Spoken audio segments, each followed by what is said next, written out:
Namaskaram, Dr.VP Namaskar. Narayan. It is my great honor to welcome you as my guest on Chapter Chithra. How are you today? Thank you. I'm all right. You are the founding member of the Balaji temple, which is recognized as the largest temple in Europe, largest Hindu temple in Europe.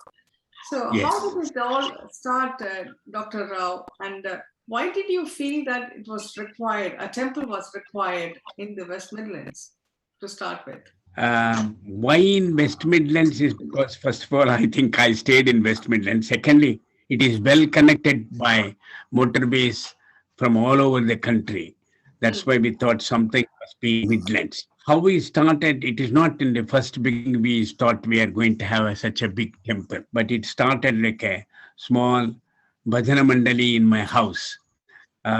This was Satya Sai Baba. Once in a month we used to meet, and then I converted my garage into a temple, and we used to have meetings and some bhajan sessions there.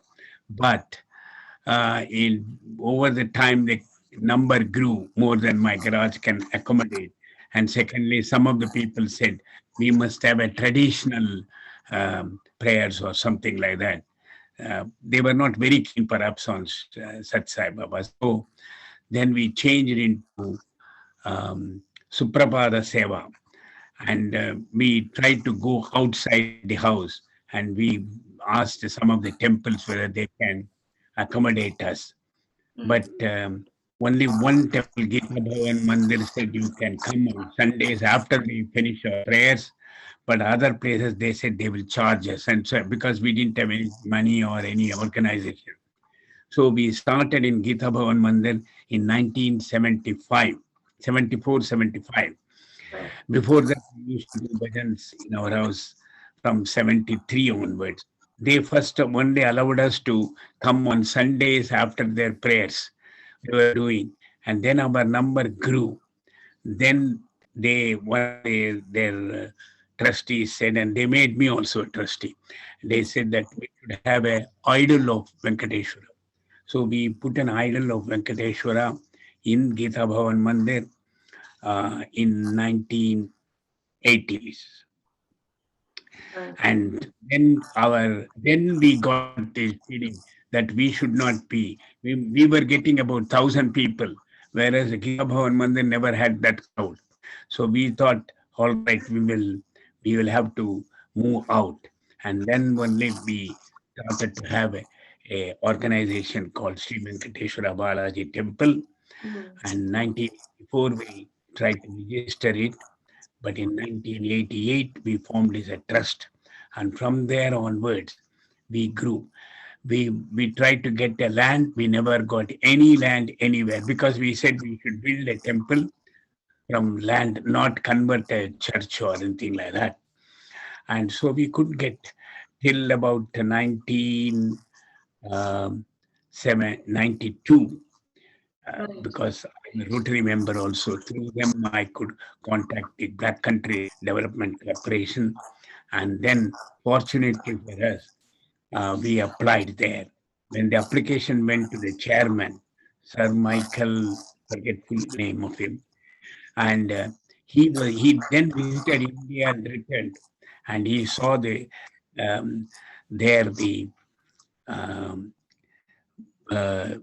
big temple of Krishna in Delhi, Birla's temple. And then he came and he said, "Are you going to build such a Birla's type of temple?" Then we said, "We may do it in granite." And then he said, "All right." He asked his deputies to show us some community land. And first they took us to all dilapidated places, some railway line, yard like this. Then when he came back to him, he said, no, this is all not for temple land. And he pointed out the present land of ours. But the present land of ours was divided for a small part for temple, 3 acres, the rest for lawn tennis association and then football place. So we had all these. But fortunately, by God's grace, they didn't develop. So we got all that land to start with about 12 acres of land, 12.4 or something like that.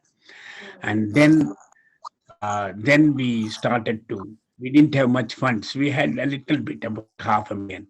So he asked us, how are you going to build? Then we showed him a, a temple model.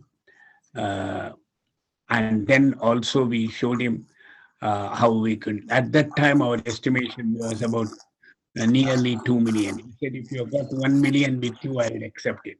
So we had about 500,000, and 500,000 we asked the banks to loan, and so many doctors accepted to underwrite it if in case we fail.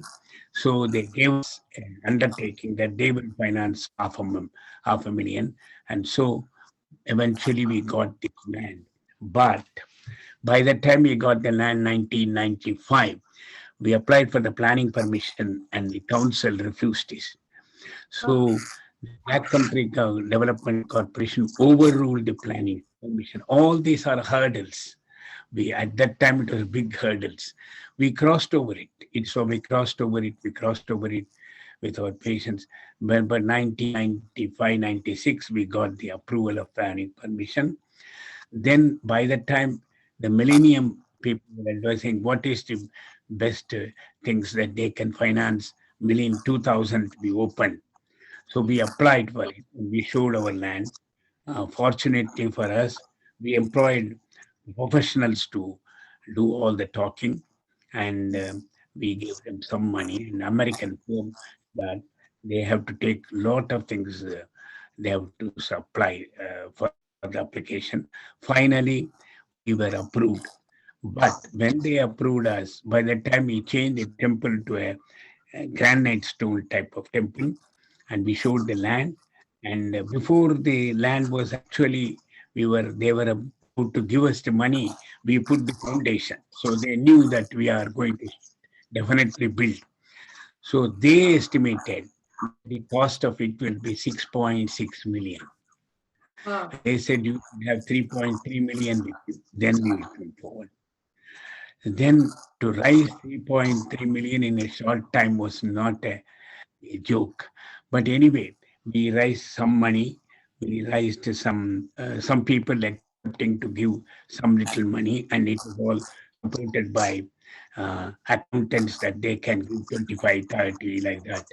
And then we proved them that we could come up to 3 million. Then they accepted that figures, and then they accepted to grant that, but provided we are facing it. One, if you build a wall, half of it they will give. Like that, it has to go by step. So as we are going on, and many firms were not prepared to build the temple, so we have to use actually a foreign firm, Christiana Nielsen, who are actually owned by the island king, and that they are now no more existing in England, and they accepted to build it. Then we employed a British architect who is known as Dr. Adam Hardy. He did his PhD in South Indian temples, so he was able to the present drawing is all is, but then we have to employ still in Stapati to make all the gopuras and all that. So we have to employ from Tirupati Devasthanam. I have the Tirupati Devasthanam. They said they cannot, they can give a little money, about 12 lakhs. That is nothing here. And but then they said that their Stapati I must contact, and their Stapati said a son should take part because he is old, he can't travel. And that's why Mr. Dakshinamurti was employed. He came and he did the architectural part of the temple, that is gopuras and everything. But what happened is by the end of the temple, it was not 6.6 million, it became 8.8 million. So we couldn't pay the last bit. So the company took us to court. But we somehow or other found where was the defects and that to go up. and it was mostly in architect's defects. And so we have tasked the architect, and the architect finally accepted, and is their insurance agent paid most of the money. The entire project, the temple project made a very humble start, right from the home, Yes. from the Yes. garage. And then probably you must have started around 1970s. I mean, the seed of, having the thought of having a temple in the Midlands, because you were also based in the Midlands. But it is after making such a humble beginning and where we are today, we all as Hindus take immense pride to have, such a place of worship. But this is a slow process. And as we are growing and increasing, and we later became really a interfaith institution. That's why the 7 hills which we have got, hillocks there. Yes, it was an Article 1. We called it Christian Hill, Buddhist, like that. In other words, you are encouraging diversity and inclusion, right? So that is one of the magnanimity or the generosity of our Hindu religion to accept different religions and respect, show their respect, our respect towards them. So, I mean, you have been a very forward thinker, Dr. Narayan Rao, and it's perhaps you had this vision. And that has really come to fruition after over 30 years now. And the temple as it stands as of today, we have so many people from various faiths, various forms of worship who throng to the temple. They want to see, and also I'm very, very impressed with the distinct architecture of the temple. So that must have taken really a lot of time, as well as you must have faced a lot of challenges. I mean, did you have people from India who actually came and helped us with this, and even for the construction of the idols? So you must have had some craftsmen who are experts in this. How did it happen? Yes. The stone deities, they all came from India. They were done in India, and most of them was done in Tirupati, except Lord Muruga. He was done in Mahabalipuram. The rest of the things were done in Tirupati, and we had also a small committee in India also to help us, and but we were sending money from here. Their stapatis were sent by Dakshinamurti, who did the Gopura and all that. The stones were cut in India, assembled here, and that's why happened. But the outside wall and all that, we imported stones from Spain. Dr. Adam, Hardy, and our committees, they got it and they cut it. But the central Gopuram part of it, that's why you can see 2 types of granite there. That was done in India and assembled here. But what happened, because we couldn't finish the temple, we were supposed to be finishing it by 2000. We couldn't. And it took, because of the stonework takes a longer time. I never realized it at that time. If they say it's 1 year, it is 5 years. And that's what happened. Afterwards, we learned it, but then we couldn't finish it. Otherwise, the royalty would have come and opened the temple. That was what the original plan was. In fact, the royal people who were arranging for all the millennium, they contacted us, but we were not ready at that time, 2000. So it became 2005, and at 6 we opened it. Yeah, 2006. I remember attending the Kumbhabhishekam. Yes, but we have not. All these temples are never really completed. They are gone because everybody comes, new committees come, and they have added and added. So we have not done still the Rajagopuram consecration. Right. Only when we do a consecration, the temple is supposed to be complete. That we have got all that things to be put on the kalashams and all that, but we were not able to do at that time due to so many reasons. Unfortunately, when the organization becomes bigger and bigger, we have got many internal problems. Right, right. Okay, okay. But you see, one aspect is the construction, the architectural aspect of the temple. But you see, I have also personally, because being associated with the temple for so many years now, I have seen the priests are experts. They are Sanskrit scholars. Were they all brought in from India, or do the temple have any Yes. kind of system where they train the priests? Unfortunately, we don't train. In fact, the ministry asks us to do that, but it is not possible because they have learned in the Vaishnavite, that is the temple of Venkateshwara and Hanuman and all that. The Vaishnavite site are people trained by Tirupati Devasthanam. Right. They they as soon as the students are coming, we advertise there, and then they come here. And the Shaivites people, we use only one, that Tirupura trained priest. So that why we are taking from one place alone is because then the continuity will be the same. Because every training they are going to a different emphasis. So we keep like that. And that is why our standard is high. But the government has put a difficulty few years ago. And they said that nobody should stay more than 2 years. So we have to rotate every Right. priest by 2 years. If you are bringing it from same school of training which they had, then we have the same thing continued. Except for two priests, one Vaishnavite and one Shaiv, who is a permanent, because they came before the rulings came in. And apart from them, all of them are 2 years rota. So you may see every 2 years different faces there, Sure. but they will all be, they're all very good. They are good because we ask the headmasters or the principals to select the right people and send us.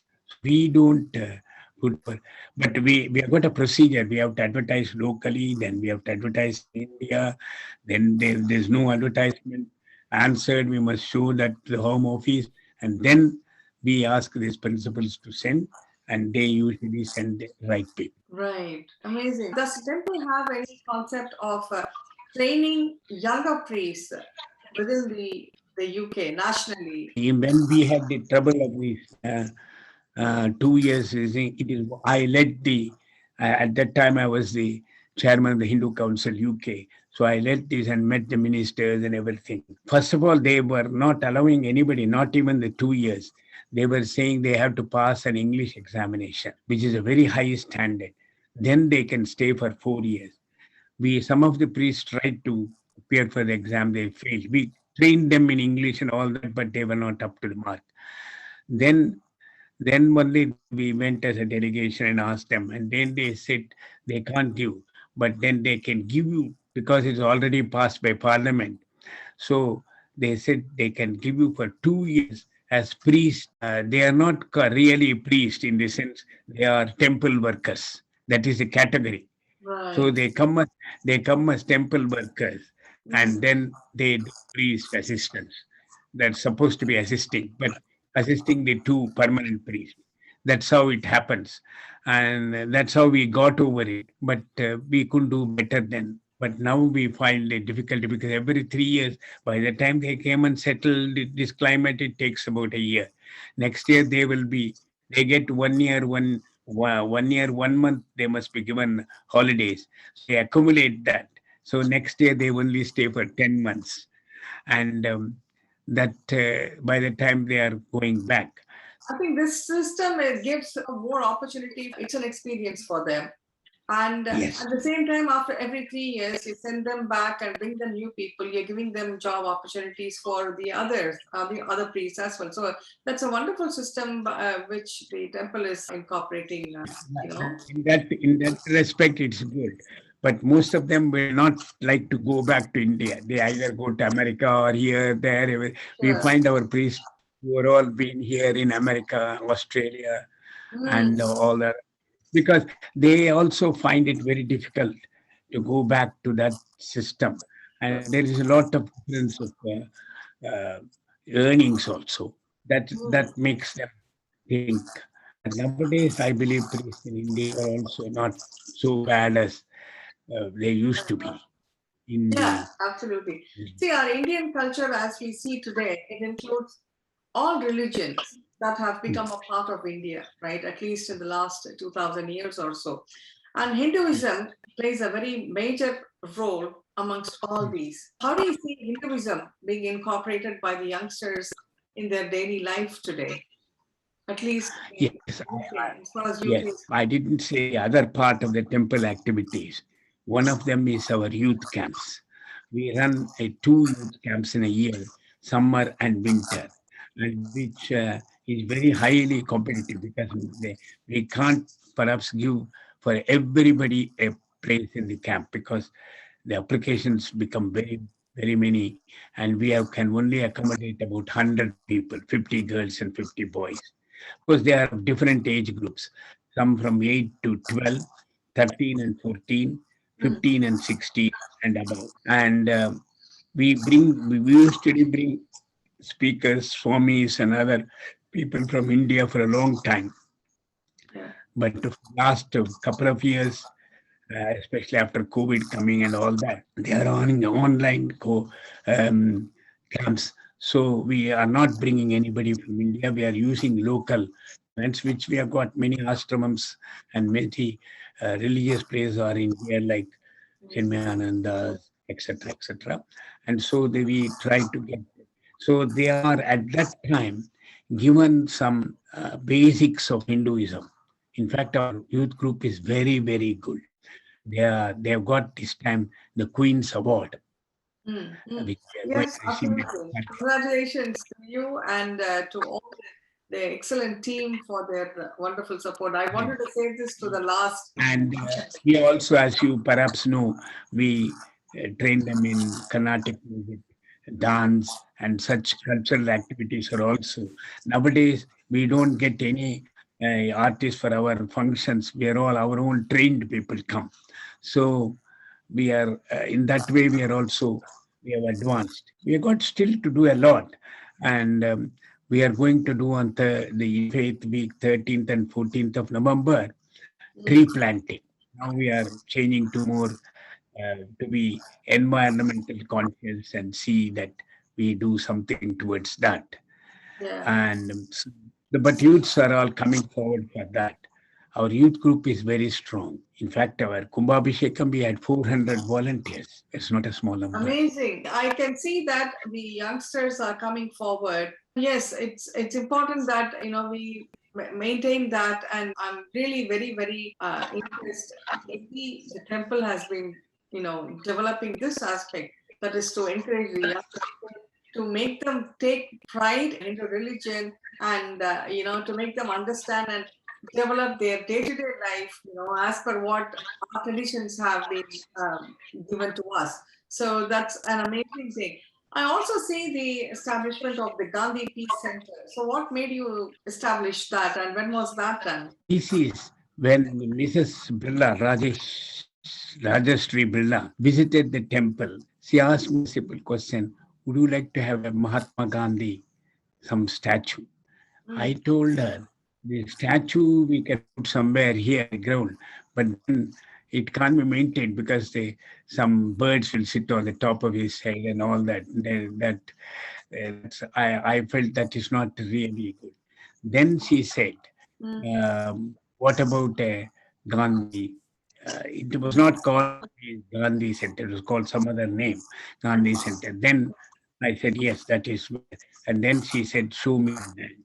So we showed the land, and then she said she would finance it building, and she wanted to build something like Sabarmati Ashramam of Mahatma Gandhi. But we convinced her to change into a round building mm. because then there was only one floor she will finance. Then we said we require a meditation hall and top floor because that's why round buildings are better for meditations. That's the way. So we said, and she finally agreed. She said, "I will finance the whole thing." And she financed it. So the ground floor there is Mahatma Gandhi's exhibition of his life, and the top floor we were using it for meditation, but now because of COVID, people don't come. It has been transferred to so many other things. But that's how it came. And we are very grateful to the Birla's foundation, Gandhi Foundation. Mm. And there is one, Virag Parikh is no more. He is the man who worked in between India and us. It is a fantastic idea, to have father of our nation. He made a very humble beginning again. His life, it's a very Yes. inspiring story. My personal feeling is still I was in the head of the institution there, is that deities are all right. They're all mythological deities. We must worship them with four hands and all that. But these people like Mahatma Gandhi, Ramana Maharishi, Aurobindo, and all these are the people who made us to know our whatever our values, the dharma and is there. To me, Hinduism is not really a religion. It is more a dharma. It's a way of life, they say. Many people say that it's a way of life. In that way of life, we like lokas, sarva, samasto, sukhino bhavantu. We include everybody. There is no exemptions, no this thing. That's why I think our ancient kings allowed other religions to come and put their foot in India. We didn't have that problem. But of late, of course, there are a lot of political pressures. That's different. But I personally feel a Hindu temple must only give the Sanatana Dharma. That is what is important. The ancient uh, code of living, rather than uh, trying to be more ritualistic prayers. That's got its own place, but that's not everything. True. Our Hindu religion particularly is connected to seva or service, and it's all about righteousness and service to others. Yes. So I think the Yes. temple is doing a great job, if I may humbly say so. I feel very proud. I take great pride in having such a temple and going there quite regularly and worship. You've seen also the Yagashala there, and Yes. because there's only temple in UK, we have got a separate Yagashala where all kinds of homums can be done, Yes. and our priests are all trained for that. So that's actually a money spinner for the temple, because it's even in COVID time it was booked, Oh, because really? priests, Okay. yes, even in COVID time it is booked, and I'm told that we have not lost much of money. We 85% of our income was coming. Right. Okay. Yeah, the Yagashala is again another very spectacular feature, which is very helpful for all the Hindus, especially because we do have certain traditions, we follow certain customs. Each of our Hindu sect follows a different tradition. So you have everything under one place, and that's what really brings people together, bringing the community together. So that's absolutely an amazing service that the temple has actually taken. This has been for almost 3-4 years now since the Yagashala has been established. Oh, more than that. More than that. Right. Yes.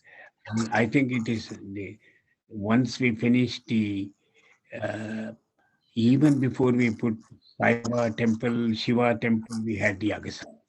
All right. They were all together. Every year we were trying to open something new, because the advantage of that is then there is some other an object for the volunteers to work. Otherwise, they slack. So Yes. we'll say next year we'll do. So they have got some program to To do. look forward. That's how we're able to keep. Amazing. So, what do you feel the generation of today should learn and practice from our Hindu religion? See, Hindu religion as such, it adopts to the time. We have moved quite a lot from the ancient days, but our principles, our substance is same, but we are applications of it may be differing. Today's Hinduism must concentrate on seva, because service is as important as prayers. Prayers must be there. We must understand, but we must also service minded. We must do every day. Even I, at my old age, I put a tablet. Did I do any service today or not? I think I even if I put some money somewhere, donation, I said I did something. I mean, that principle, I think we should get. Service is one thing. Of course, we should have compassion and such. See, to me, Buddha is not did not separate, uh, find a separate religion. He was only uh, reforming or trying to help the whatever the tradition at that time. It was not called Hinduism, maybe called a Vedic religion, whatever it is. That he tried to reform and make them more compassionate rather than more doing yagas and rituals. I think that even now applies. So we must have compassion, we must serve the people, and we must be devoted, and we must look after our old people. That's very valuable advice. And before we go to the next little segment of the chat, which is the lighter side of you, I know that our Balaji temple has received the Queen's Voluntary Service Award. And my heartiest congratulations to you as the founder of the Balaji temple, and to all the team who have worked so well over the years and been a great support to develop the temple to what it is today. I take great pride in our temple, and I would like to wish all of you the very best in the coming years. And we want to see our temple to raise to much higher levels. In the coming. It will grow. It will grow a lot higher. Sure. So we now move to the next segment called the lighter side of you. How would you describe yourself in 3 words? Simple person trying to understand divinity. What's your favorite food? What we call in Tamil as Right. What's the recent song that you have listened to? Vaishnava Janatu of Mahatma Gandhi. What's your favorite season amongst the 4 seasons? Spring. How many languages do you speak? Tamil, Telugu, English. These are the things I can speak, but I can manage Malayalam and Kannada, because Tamil is not far away from Malayalam. Telugu is not far away from Kannada. So I can manage. If I go there, I understand a bit too. I may not be able to talk back. But Right. These are the only 3 languages. What was your favorite subject in school? Mathematics. And lastly, if you could spend a day in someone else's shoes, who would they be and why? I would prefer to be Mahatma Gandhi's follower. Amazing. So with this, we come to the end of our very inspiring chat. I've had a great time speaking. I don't know whether I came up to the mark or not, but thank you very much for. It's my great honor, and I really want to wish you good health, happiness, and a bright future in the near future. So we will keep in touch. Thank you so much. Namaskar. Thank you.